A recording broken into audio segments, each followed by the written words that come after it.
자, 주기도문 오픈 강의 우리 총 8주 과정 중에 첫째 강의는 오프닝 강의로, 그리고 좀 하나님 앞에 어떤 기도의 중심, 하나님 앞에 어떤 마음을 좀 잡으면서 나아가는 그런 강의로 시작하도록 하겠습니다. 기도라고 하면 이제 굉장히 우리는 너무 익숙하잖아요, 그죠? 밥 먹고 뭐 하면 다 기도하죠. 오늘 이 장소에 처음 딱 들어와서 전문을 통과해서 들어와 앉자마자 했던 것도 기도고, 우리가 크리스천으로서 이 기도라는 것을 빼놓을 수가 없습니다. 근데 중요한 건 굉장히 단순하고 익숙한 것들이 어쩌면 우리한테서 굉장히 멀어져 있는 걸 수도 있어요. 우리가 아주 익숙하게 하고 있던 것들이, 신앙생활을 아주 익숙하게 대하고 있던 것들이 가끔 가다 이렇게 돌아보면 굉장히 형식적이고 깊은 의미를 부여하기보다는 단순한 행위적인 요소로 전락할 때가 있죠. 그래서 우리는 끊임없이 우리의 아주 기초적인 신앙의 영역을 점검해야 돼요.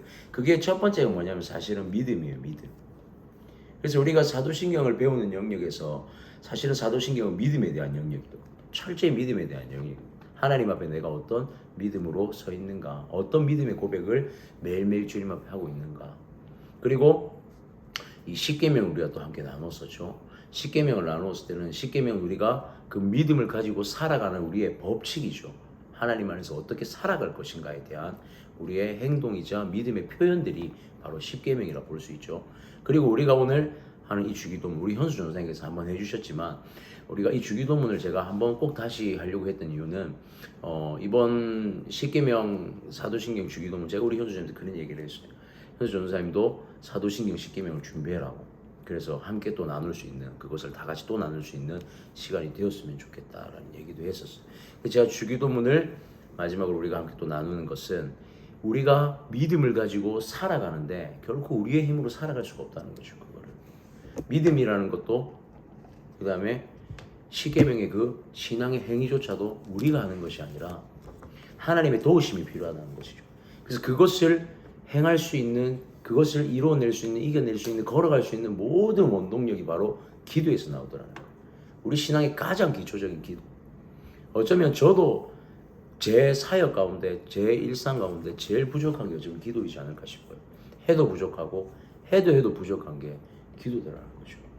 그런데 이런 생각을 해봐요. 기도를 하다 보면 딜레마가 옵니다. 기도를 하다 보면 홀로 이야기하고 있는 것 같아요.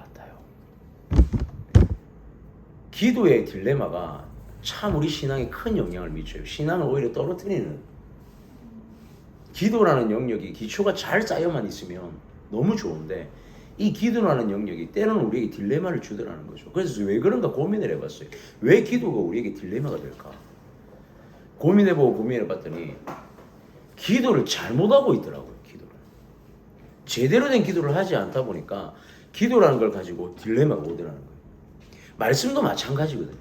말씀을 늘 읽고 많이 보고 많이 공부하고 많이 전하지만 어느 날 딜레마가 올 때가 있어요. 그것은 분명히 그 안에 오류가 발생했다는 거예요.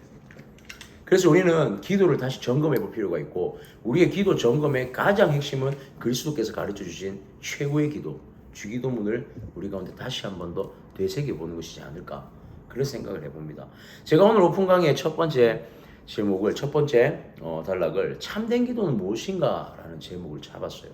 어쩌면 너무 익숙한 질문이자 너무 기초적인 질문이고 단순한 질문인데, 제가 오늘 녹화를 하고 있지만 묻겠습니다. 참된 기도가 뭡니까? 생각하시는 참된 기도가 뭔가요?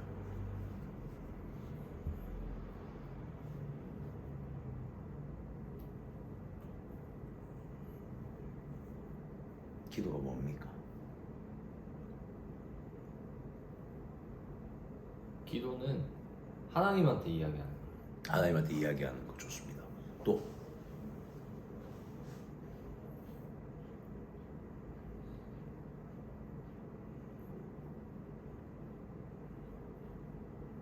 기도 너무 익숙해서 표현하기 어려워요. 기도를 보니까요, 성경에서 나오는 모든 기도 가운데 하나님이 기뻐하시는 기도는 딱 이거 하나가 전제되더라고. 관계. 기도는 어쩌면 지금 이 시대를 살아가는 우리에게 옛날 구약의 시대와 같이 기도의 응답이 하나님의 음성이 들리지 않아요. 그러다 보니까 기도라는 것에 일방적인 기도들이 대부분이에요, 사실상. 그리고 우리는 기도의 응답이라는 것을 단순히 우리에게 일어나는 이 일들로 기도의 응답인 것을 확신받을 때가 많아요. 즉 하나님한테 구했던 것들이 우리 가운데 일어났을 때 응답이다라고 그렇게 우리 여길 때가 많죠. 그런데 성경을 살펴보니까 기도는 철저한 관계적 행위더라고요. 즉 하나님께 드림과 하나님 주심과, 그런데 give and take의 주심, 드림과 주심이 아니라 어떤 give and take의 관계가 아니라 그냥 그분과 나의 만남이고 소통이더라고요. 그게 기도라는 거죠. 그러니까 하나님이 원하시는 참된 기도는 어떤 요구사항이나 이런 것들이 전제가 되는 게 아니라 애초에 그 관계 자체가 전제가 되어진 그 행위 자체가 참된 기도다라고 성경은 그렇게 말씀하고 있어요. 그 할랄이라는 기도를 보니까, 할랄이라는 이 단어를 보니까 탄원하다, 뭐 간구하다, 중재하다 등의 의미가 있는데, 잘 보시면 탄원하다, 간구하다, 중재하다라는 이 말들이 관계성에서 나올 수만 있는, 또한 관계가 있어야지만 그 결과물이 나올 수 있는 행위라는 거죠. 관계가 없이는 나올 수가 없는 행위예요. 철저히 관계 중심적 행위로 표현되어진 단어라는 거죠. 그래서 기도를 이렇게 표현하더라고요. 기도는 하나님을 향한 우리의 첫 번째 선행이다. 자, 이렇게 한번 봅시다. 우리가 기도를 시작할 때 단순한 예로 한번 들어볼게요. 기도 처음 시작할 때 어떻게 기도 시작하죠? 어떻게 기도를 시작하십니까, 우리 전사님? 저는 사랑의 하나님 어떻게 시작하세요? 사랑하는 하나님. 사랑하는 하나님. 저는 건 없는데. 바로 내용부터 들어갑니까? 아니요, 그냥 감사합니다. 네, 주님 감사합니다. 오케이. 그거 원했어요. 다른 것 같아요. 뭐라고 한마디 하고 시작하잖아요. 뭐 아무 말도 안 하고 그냥 눈 감고 있지는 않잖아요. 우리가. 하나님 아버지. 오케이. 저도 하나님 아버지. 자, 봐봐요. 지금 우리의 이 첫 기도의 시작 가운데 하나님을 부정하고 시작하는 단어가 있나요? 없어요. 없어요. 왜 우리에게 기도는 하나님을 향한 우리의 첫 선행이다라고 말하냐면 그 내용 가운데 하나님을 향해서 분명히 하나님 앞에 원망하는 마음도 있을 거예요. 탄식하는 마음도 있을 거고. 그런데 우리의 기도의 시작과 끝이 어때요? 그분을 신뢰하고 시작해요, 사실 기도는.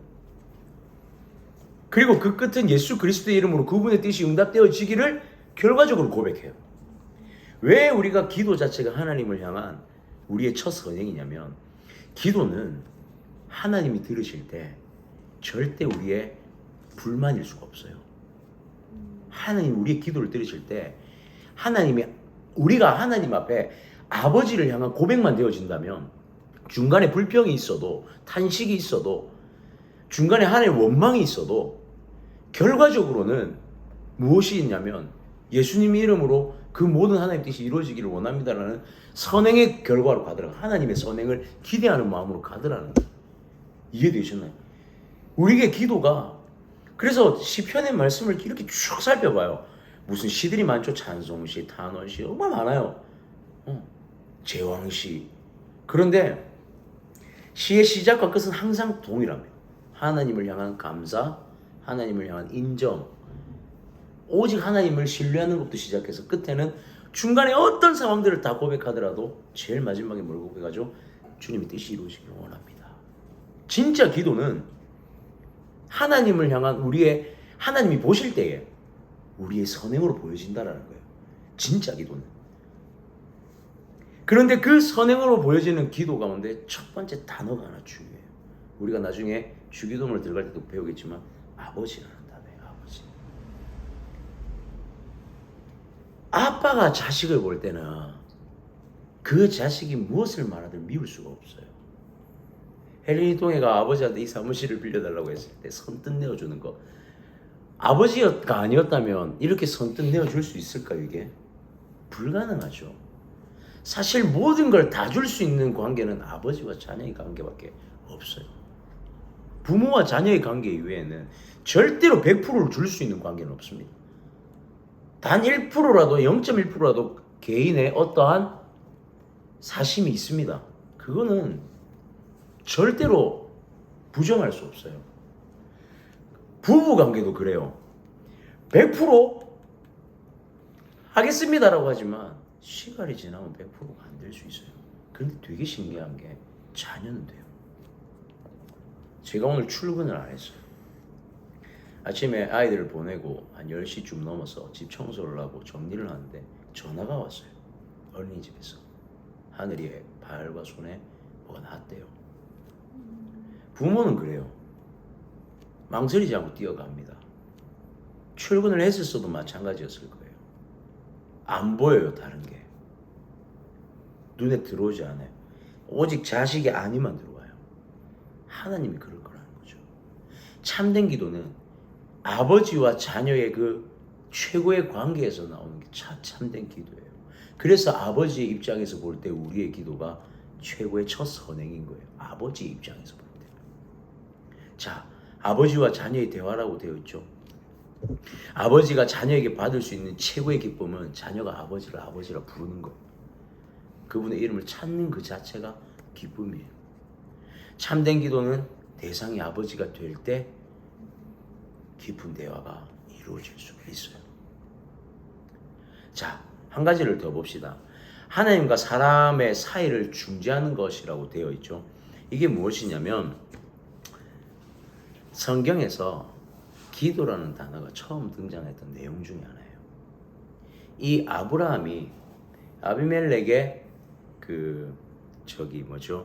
하나님과의 관계를 중재하는 장면이에요. 근데 이게 되게 중요한 장면이에요. 뭐냐면 아브라함이 사라를 데리고 애굽으로 처음에 비신을 했다가 처음에 아비멜렉이 애굽으로 비신을 하죠. 그래서 사라를 누구에게? 애굽의 바로에게 내 누이다라고 하면서 사건이 하나 일어나죠. 그죠? 그리고 다시 돌아옵니다. 또 다시 어떤 사건이 일어나냐면 아비멜렉과의 똑같은 동일한 상황이 또 일어나요. 아브라함의 인생에 이 사건이 3번이나 일어나거든요. 근데 3번 중에 뒤에 2번이 아비멜렉과 일어난 사건이에요. 물론 그 아비멜렉이 똑같은 아비멜렉은 아니에요.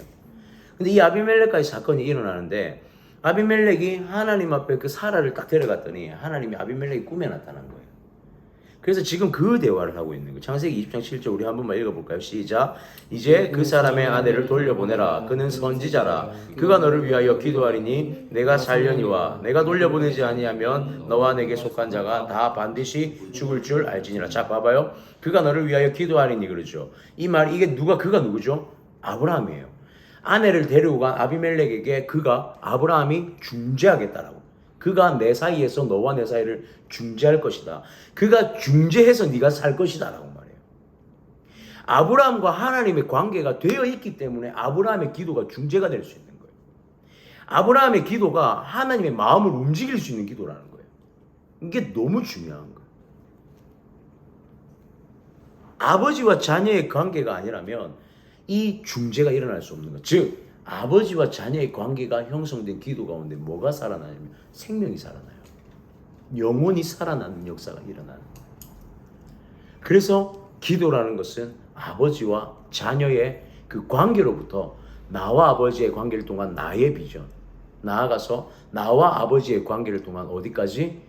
누군가의 공동체 또는 타인의 비전까지 다 복음의 영향을 미칠 수 있다는 거죠. 그래서 기도는 철저한 관계적 행위에서 드려져야 된다는 거. 그게 참 어려워요, 근데 그죠? 참 어려워요. 근데 이 강연을 준비하고 기도를 하면서 제가 그런 생각이 들더라고요.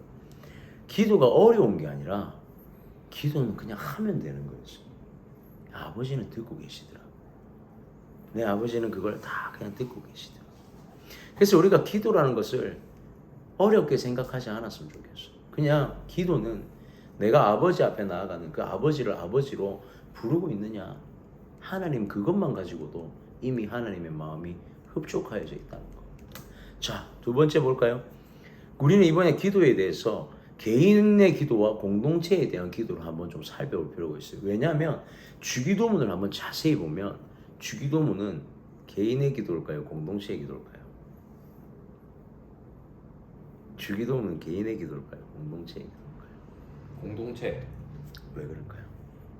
우리의라는 말이요. 좋습니다. 또 주기도문요 공동체의 기도예요. 근데 잘 들어야 돼요. 개인의 기도이죠. 공동체의 기도예요. 우리의 아버지여라고 말하면서 이것은 모든 믿는 자가 드릴 수 있는 기도라는 의미예요. 그 말은 그 개별 한 사람의 기도이기도 하다는 거예요. 우리의 기도이자. 그래서 개인의 기도와 공동체의 기도의 개념을 잘 알아야 돼요. 개인의 기도와 공동체의 기도가 똑같은 기도인가 동시에 또 중요한 나눠져 있는 기도예요. 한번 볼까요? 은밀한 곳에서라고 해요. 마태복음 6장 6절에 우리 다 같이 한번 읽읍시다. 시작. 너희는 기도할 때에 내 골방에 들어가 문을 닫고 은밀한 중에 계신 내 아버지께 기도하라. 은밀한 중에 보시는 내 아버지께서 갚으시리라. 마태복음 6장에 주기도문이 등장하죠. 마태복음 6장 중반에 주기도문이 등장하는데 이 주기도문에 대해서 언급하시기 전에 예수님이 뭘 언급하시냐면 유대인들의 기도에 대해서 질책하시면서 시작해요. 유대인들의 삶과 그 사역과 기도를 질책하세요. 은밀하게 하지 않고 드러내어서 구제하는 것과 그들이 광장에서 소리내어 기도하는 것에 대해서 언급하세요. 근데 그들의 기도 가운데 예수님이 뭐라고 질책하시면 너희는 은밀한 골방에 들어가서 기도해라. 이 말은 개인의 기도의 언급이에요. 즉, 이 언급이 나오고 나서 주기도문이 나왔다는 것은 주기도문은 개인의 기도이기도 하다는 거예요. 하나님 앞에 기도할 때에 개인적으로 하나님 앞에 은밀한 가운데 기도하라는 거예요. 은밀한 가운데. 골방으로 들어가서. 개인의 기도의 영성을 쌓는 시간이 필요하다는 거예요. 하나님 앞에서. 하나님과 1대1의 관계를 유지시키는 게 깊어져 가는 게 너무 중요한 거예요. 제가 신대원을 가고 강도사 면접을 보고 저는 대단한 질문을 할 줄 알았어요. 제일 먼저 물어보는 게 뭐냐면 성경 얼마나 읽느냐. 두 번째 기도 얼마나 하느냐. 이게 한 신대원 정도 되면 질문이 되게 좀 깊이가 있어야 되거든요. 제가 신학교 처음 들어갈 때 그런 질문을 받았어요. 일본 후쿠시마 원전에 대해서 어떻게 생각하느냐. 기도 안 찼어요. 왜 질문을 하지? 대답을 못 했거든요. 제대로 된.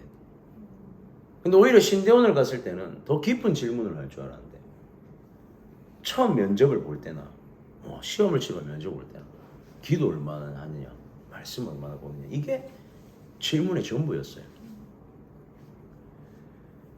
하나님과의 그 1대1의 기도의 시간만큼 중요한 게 없다는 거예요. 목회든 사역이든 일상이든 모든 영역에서 기도가 아니면 답이 없는 거예요.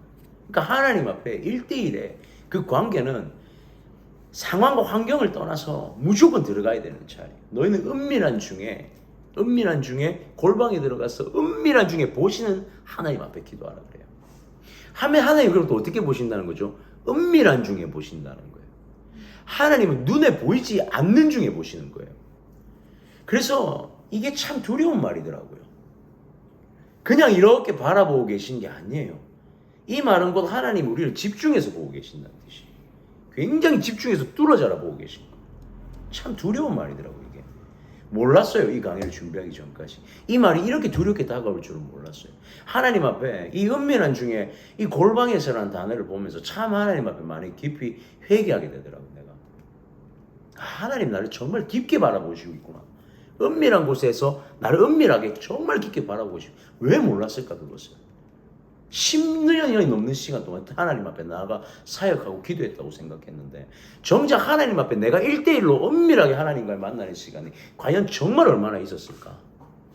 그 고민이 너무 많이 되더라고요. 유대인과 다를 바 없고 바리새인들과 다를 바 없는 그 바리새파 사람들의 그 행위적인 것과 그 사두개파 사람들의 구원의 확신이 없는, 부활의 확신이 없는 자들의 모습과 내가 다를 게 뭐가 있었을까? 은밀한 가운데 하나님 앞에 기도하는 그 골방이 상실되어지면 다 죽더라고요. 하나님은 이 관계 하나만 놓고 시작하세요. 하나만 놓고. 우리가 어쩌면 제가 다시 돌이켜야 될 게 그거예요. 하나님 앞에 은밀한 가운데 다시 나가는 거. 그게 시작이더라고요. 그래서 주기도문이라는 이 기도에 완벽한 기도문을 주시기 전에 하나님이 뭐부터 하셨냐면 질책부터 하셨어요. 산상수훈을 통해서. 너희가 그렇게 기도하지 못하고 있다. 그게 너희의 지금 영적 수준이다. 그래서 주기도문을 사실 이 주기도문 강의를 시작하려고 했던 게 아니에요. 원래는 마태복음과 산상수훈으로 들어가려고 했어요. 그런데 그 전에 있던 말씀을 산상수훈을 100번, 200번 묵상하면서 이게 아니구나. 하나님이 원하는 기도가 무엇인지부터 다시 점검하고 들어가겠구나. 어쩌면 저에 대한 고백이었고 어쩌면 제가 하나님 앞에 참 무너지는 부분이었던 것 같아요. 은밀한 중에 들어가서 골방에서 은밀히 행하시는 하나님의 그 눈빛을, 그 시선을 받아내야 돼요. 다시 받아내야 돼요. 그래서 다시 마주쳤을 때는 주님 감사합니다라는 고백이 나올 수 있을 때까지 그 은밀한 가운데 주님과 마주쳐야 되더라고요.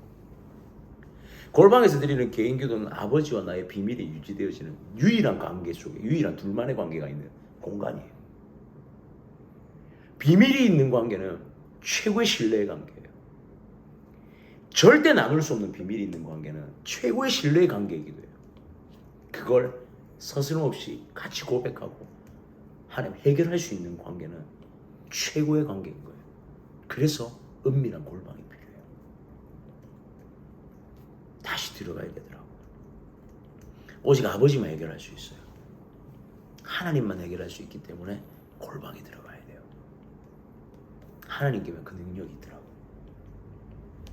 자, 그리고 그런 개인의 기도와 함께 공동체적 기도가 이루어져야 돼요. 자, 우리 말씀 한번 읽을까요? 사무엘상 7장 5절 시작. 사무엘이 이르되 온 이스라엘은 미스바로 모이라. 내가 너희를 위하여 여호와께 기도하리라 하매. 사무엘이 회중을 위해서 기도하는 장면이에요. 블레셋 군대가 쳐들어오고 있죠.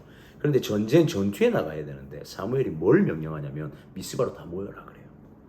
전쟁 앞에서 무엇을 하냐면 모든 이스라엘과 방백들과 백성을 다 모아놓고 그 앞에서 하나님 앞에 대표로 나가 회개하기 시작해요. 무슨 역사가 일어나면 미스바에 모인 자들이 회개의 영이 부어지기 시작해요. 지금 저 눈앞엔 블레셋 군대가 쳐들어오고 있어요. 근데 그거에서 뭘 하고 있냐면 회개하고 있는 거예요. 다 같이. 미스바에서 모여서 사무엘이 그것을 짊어지고 함께 기도하는 그때 놀라운 역사가 일어나요. 블레셋 군대들이 하나님의 천둥 번개와 하나님의 우박과 하나님의 완전 진노로 인해서 그들이 멸절합니다. 그 자리에서 도망갑니다. 이것 또한 아버지와의 관계인데 공동체적 관계죠. 단순한 1대1의 관계 회복을 넘어서서 한 사람이 하나님 앞에 나아가 회개할 때 무슨 역사가 일어나면 공동체의 회개의 역사가 일어나고 이게 하나님의 마음을 움직이고 하나님의 역사가 일어나게 만들더라고요. 단 하나였어요. 기도. 한 사람의 회개하는 기도 하나가 이스라엘의 역사를 바꿔요. 기도의 힘이 엄청나더라고요. 그러면 우리는 개인의 기도와 공동체 기도를 다시 한번 고민해 봐야 돼요. 사무엘은 어떤 사람이었을까? 하나님 앞에 은밀한 중에 하나님과 그 교제함을 쉬지 않았던 자예요. 엘리 제사장 이후에 세워진 선지자이자 제사장이었던 사무엘. 하나님 앞에서 하나님의 음성을 듣고 하나님의 모든 것을 몸소행하던 자였어요. 하나님 앞에 끊임없이 나아가서 기도하던 그 한 사람의 골방의 기도가 어떤 역사를 일으키냐면 공동체적 회개의 역사를 일으켜요. 그런데 고민해봐요. 이렇게 신앙의 인물들을 보면 그들이 과연 다 위대하고 대단했을까? 그렇지 않아요. 사무엘이 어릴 적에 예수 하나님의 부르심을 받은 그 사무엘이 하나님의 음성인지도 알아듣지 못하고 엘리에게 2번이나 뛰어가죠. 그것을 왜 보여주냐면 완벽하지 않은 사무엘의 모습이에요. 인간은 끊임없이 완벽하지 않아요. 사무엘이 이새의 집에 다윗에게 기름을 붓기 위해 찾아가죠. 그런데 사무엘의 마음에 누가 마음에 앞섰어요? 엘리압이 앞섰어요. 첫째가. 사무엘도 동일하게 하나님 앞에 골방에 들어가는 자이지만 연약한 자였어요. 아마 이 미스바에서의 회개의 기도는 사무엘 자신의 회개의 기도와 더불어서 이스라엘 백성의 회개의 기도였을 거예요. 사무엘이 위대한 것이 아니라는 거예요. 우리가 기도할 때 하나님이 움직이는 거예요. 그러니까 우리가 하나님 앞에 드리는, 아버지께 드리는 자녀의 기도가 위대한 거지, 그 가운데 행하시는 아버지의 능력이 위대한 거지, 우리 존재가 위대한 게 아니에요. 그러니까 기도하는 자가 위대한 게 아니라 그 기도하는 자의 기도를 하나님이 받으실 분이에요.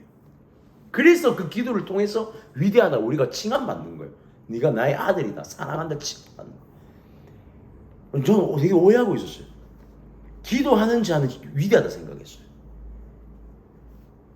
그런데 이런 책을 봤어요. 기도의 거장들.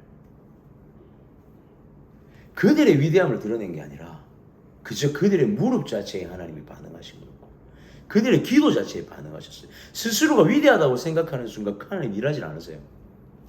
하나님 앞에 기도하러 나가는 그 개인의 기도와 공동체의 기도 가운데 하나님이 보신 것은 겸손이었어요. 죽어지, 낮아지. 그러니까 내가 자녀라는 사실을 인정해야 되는 것 중에 내가 어떤 자녀냐면 하나님께 속한 자, 하나님 아래에 있는 자예요. 우리가 그걸 잊으면 안 돼요. 자녀는 아버지와 동등한 위치가 아니에요. 아버지께서 우리에게 낮춰주시는 거지 우리가 올라간 위치가 아니라는 거예요. 우리는 늘 자녀의 연약한 상태예요. 그런데 하나님은 그 기도를 통해서 일을 하시더라고요. 우리에게 맞추어서. 그래서 이 공동체의 기도, 연합된 자녀의 기도를 하나님이 응답하시는 거예요. 연합되어져서 교만한 자의 기도가 아니라 연합되어져 자녀된 마음으로 낮아진 마음으로 기도할 때 하나님이 반응하더라는 거예요. 궁극적으로 개인의 기도나 백성의 기도나 그 차이는 하나님의 관계로부터 이루어지는 공동체. 그러나 그 기도의 공동체는 무엇이냐면 하나님의 모두가 자녀로 낮아져야 된다는 거. 그렇게 하나님 앞에 낮아질 때 그 기도가 가치 있는 기도, 참된 기도로 하나님 앞에 드려지더라는 거죠.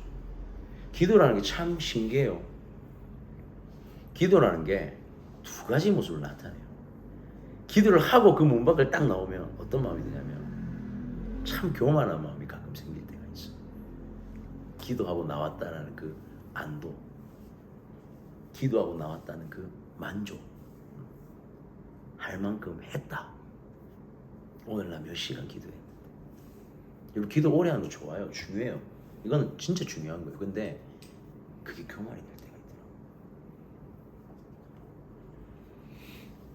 또 어쩔 때는 한 10분 15분밖에 기도하고 나오지 않았는데 그렇게 세상 충만하고 마음에 안식이 있을 때가 있어요.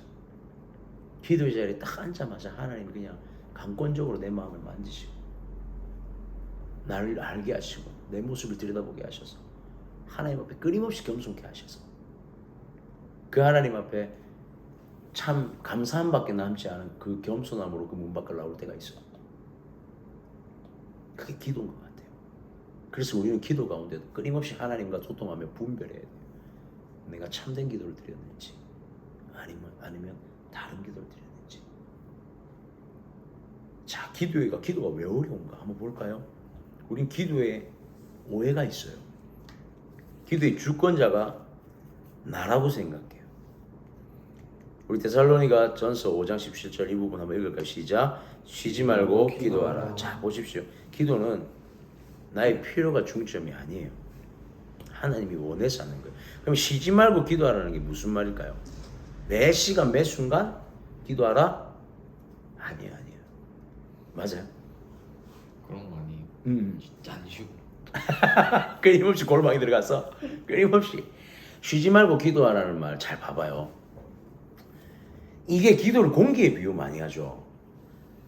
저는 공기의 비유를 이렇게 하고 싶어요. 우리가 숨을 쉬는 것 자체가 기도잖아요, 사실은. 그러니까 우리가 숨을 쉬듯이 기도하라. 이게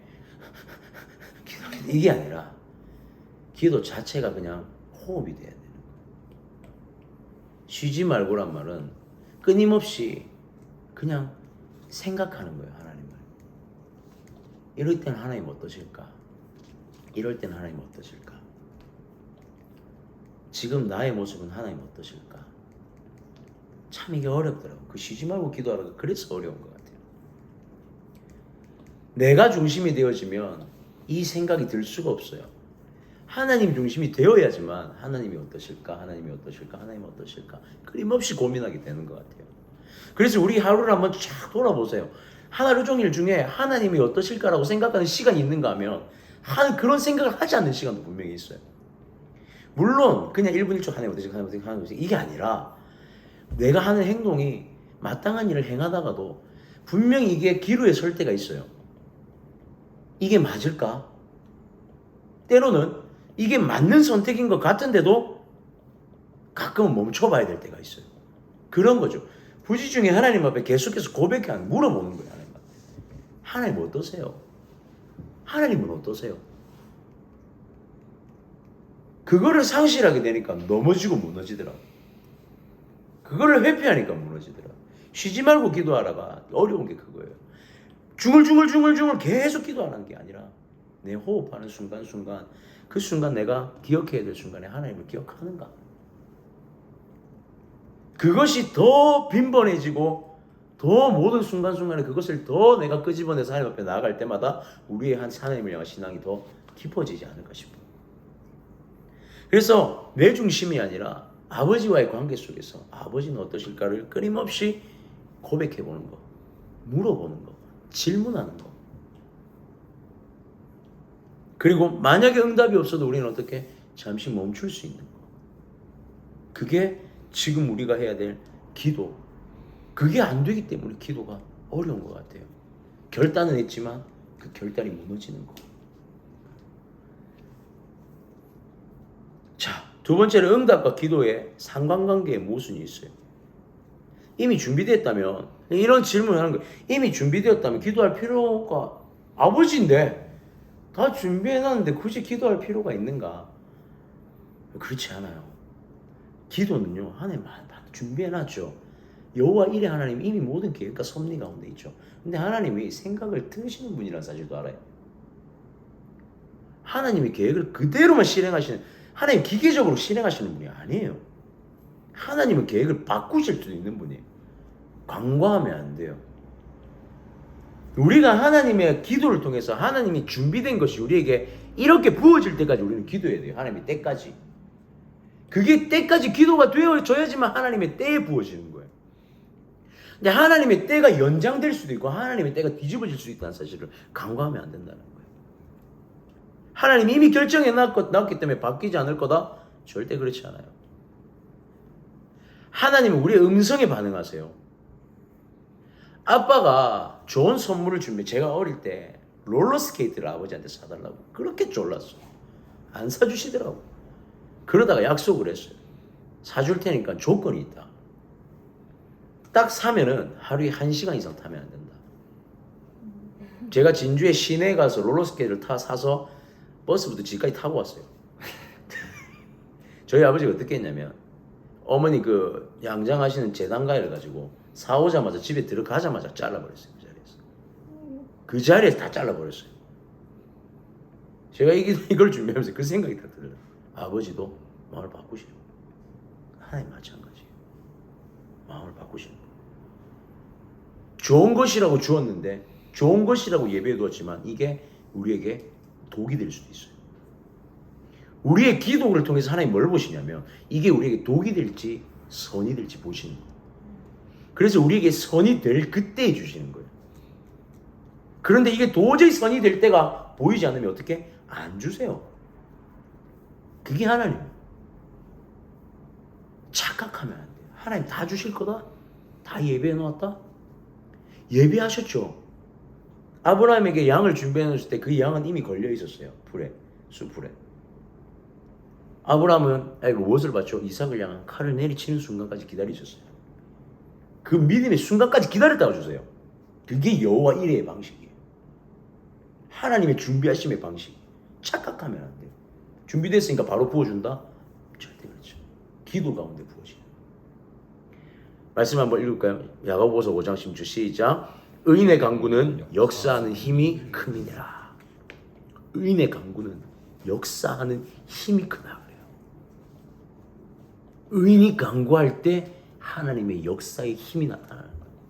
역사의 능력이 나타나는 거예요. 우리 기도가 또 왜 어렵죠? 삶이 지쳐서. 이게 사실 제일 많은 이유죠. 일반 평신도들 사이에서 또 목회자도 마찬가지예요. 기도가 어려운 이유. 여러분 어려우면 하나님 앞에 나아가라 그런 말 하죠. 괴로울 때 주님의 얼굴 보라가 안 된다고. 이게 안 돼요. 삶에 딱 지치면 제일 먼저 안 하기 시작하는 기도의 자리예요. 제가 우리 영화상 정말 아이를 낳고 나면 진짜 힘들어요. 기도의 자리 나가는 게 진짜 세상 그 어떤 것보다 힘들 것 같아요. 강요하는 가지는 못하죠. 절대 너무 힘드니까. 부지 중에 하나가 기도했으면 좋겠어요. 진짜 삶이 지치는 순간 기도의 자리 나가는 거 단절돼요.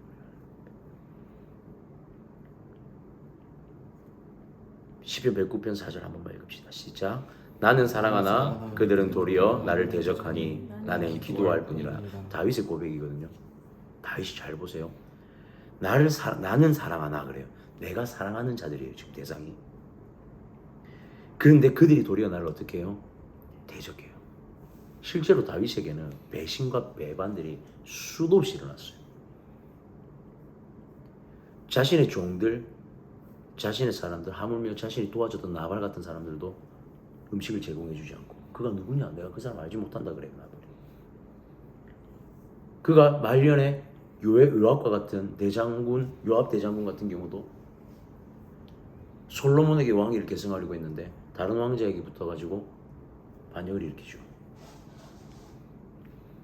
수많은 사람들이 아들에게, 압살롬에게 아내를 빼앗기고 성을 빼앗기고 반역을 당하고, 다윗의 일생에 사실은 적군의 공격보다 내부의 공격이 더 많았어요.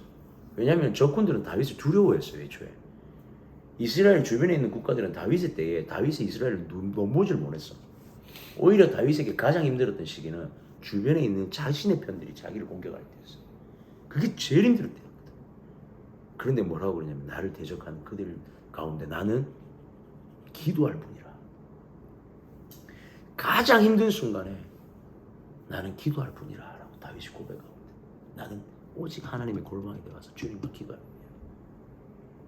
이 시편 109편의 끝을 가보면 결국에는 이 고백이 또 하나님에 대한 찬양으로 끝나요. 찬양이 고백으로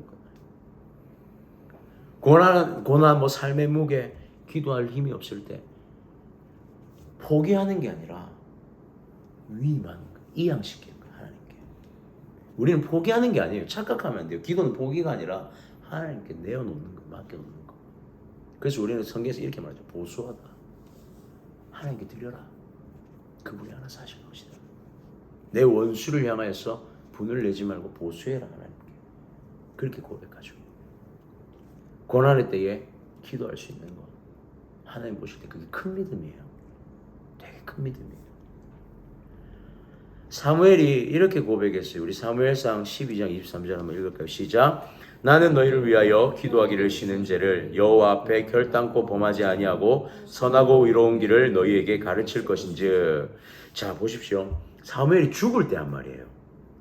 사무엘의 말년에 나는 너희를 위하여 기도하기를 쉬는 죄를 범하지 않았다 그래요. 기도를 쉬는 것 자체가 죄다 그래요. 사무엘이 고백해요. 내가 기도를 쉬는 것 자체가 나는 죄로 여겼다는 뜻이에요. 하나님 앞에 나아가고 공동체를 위해서 기도하지 않는 것만큼 큰 죄가 없었다 그런 거예요. 그 말은 어떤 상황이 왔어도 사무엘은 항상 자신과 하나님의 관계를 위해서, 공동체를 위해서 골방에 들어갔다는 거예요. 삶의 어떤 순간이 다가와도 그 여정도 절대 편한 여정이 아니었거든요. 사울에게서 다윗이 하나님의 영이 떠났을 때 어떻게 해요? 기름병을 들고 어디로 가요? 다윗에게로 가잖아요. 그런데 그것은 반역을 하는 죄예요. 사실상 사무엘의 인생이 절대로 녹록한 인생이 아니었어요. 그런데 사무엘은 죽을 때 그래, 기도를 멈추지 않았다. 어떤 순간에도. 기도 어떻게 해야 되죠? 기도 매일 해야 돼요. 너무 단순한 말인데 기도 매일 해야 돼요. 출애굽기 30장 1절과 7절이에요. 다 같이 한번 읽을까요? 시작. 너는 분향할 제단을 만들지니 곧 주광목으로 만들되 아론이 아침마다 그 위에 향기로운 향을 사르되 등불은 손질할 때에 살을 지어다. 자, 봐봐요. 레위기에서 성막을 짓고 나서 성막의 분향단에 대해서 하는 내용이에요. 이 분향단은 절대로 꺼지면 안 되는 기도의 향기가 올라가야 될 곳이에요. 그래서 이곳은 아침마다 아론이 누구죠? 대제사장이죠. 예수 그리스도의 상징이죠. 그 기도가 중재하시고 중보하시는 그 기도는 절대 멈추면 안 된다고 하는 거예요. 그러니까 하나님 앞에 기도는 멈추지 않아요. 성막에서 유일하게 멈추지 않는 게 뭐냐면 바로 이 기도의 분향단이에요. 분향단의 연기는 사그러들지 않아요. 절대로 멈추지 않아요.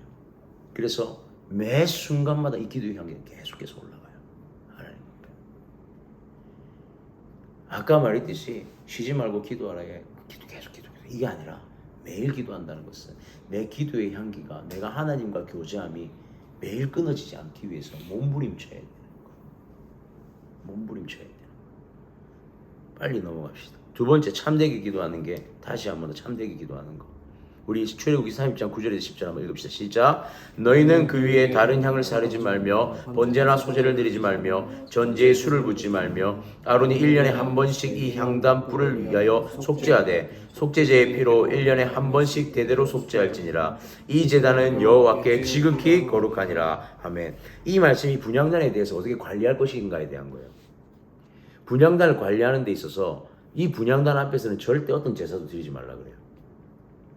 절대로 어떤 제사도 드리지 마라. 왜 그런 줄 알아요? 이 분향단에 올라가는 향기 자체가 제사예요. 이미 하나님 앞에 그 분향단의 향은 1년 내내 365일 매일매일 이미 제사로 올려지고 있어요. 특별한 제사가 필요 없는 공간이고 필요 없는 행위예요. 이 자리에는 아론이 피로 1년에 한 번씩 대대로 속죄한다는 말은 1년에 한 번씩 모든 회중을 통틀어서 그 안에 들어가 목숨을 걸고 기도하는 장면인 거예요. 유일하게 이 장면 여기 안에서 분향단에서 아론만이 모든 이스라엘 백성들의 그것을 짊어지고 들어가는 거예요. 그 순간에 아론만이 이곳에서 속죄제를 드릴 수 있어요. 그 외에 어떤 제사도 이 분향단에서 드릴 수가 없습니다. 참되게 기도한다는 것이 왜 이 말씀과 직결되냐면 정결한 기도, 어떤 행위적 기도가 아니라는 거예요. 행위로 드리는 기도가 아니라 중심으로 드려야 되는 거예요. 속죄제, 번제, 무슨 제사를 여기서 드리는 게 아무 의미 없다는 것은 오직 하나님과 1대1의 그 영적인 관계만 성립되는 거예요. 행위로 성립되는 관계가 아니라는 거예요. 기도는. 그래서 마태복음에 산상수훈에서 보면 이 유대인들의 행위적 기도에 대해서 예수 그리스도께서 계속해서 언급하시거든요. 율법의 잘못된 이해들. 이 분향단 앞에서는 제사의 어떤 법도 용납되지 않아요. 행위가 용납되지 않아요. 철저히 중심만 드릴 수 있는 거예요. 그게 기도라는 거죠. 주기도는 하나님과의 참된 관계를 위해서 가르쳐주신 기도예요. 우리가 지금부터 주기도문을 들어갈 건데 우리는 주기도문을 들어가서 관계에 대해서 고민해야 돼요. 주기도문을 보면서 단순하게 기도를 가지고 그냥 기도가 어떤 것인가 이게 아니라 끊임없이 우리 머릿속에 우리 마음속에 관계에 대해서 끊임없이 대내야 돼요. 이 관계를 대내지 않으면 주기도문은 가치가 없어져요. 주님은 이 관계 때문에 끊임없이 주셨어요. 나중에 보게 되면 주기도문은 십계명과도 연관이 있어요. 그 구조와도 연관이 있어요. 그래서 우리가 오늘 이 기도의 모습을 보면서 우리가 함께 고민해야 될 것은 하나님과의 관계에 대해서 끊임없이 고민하는 그런 강의들이 되었으면 좋겠습니다.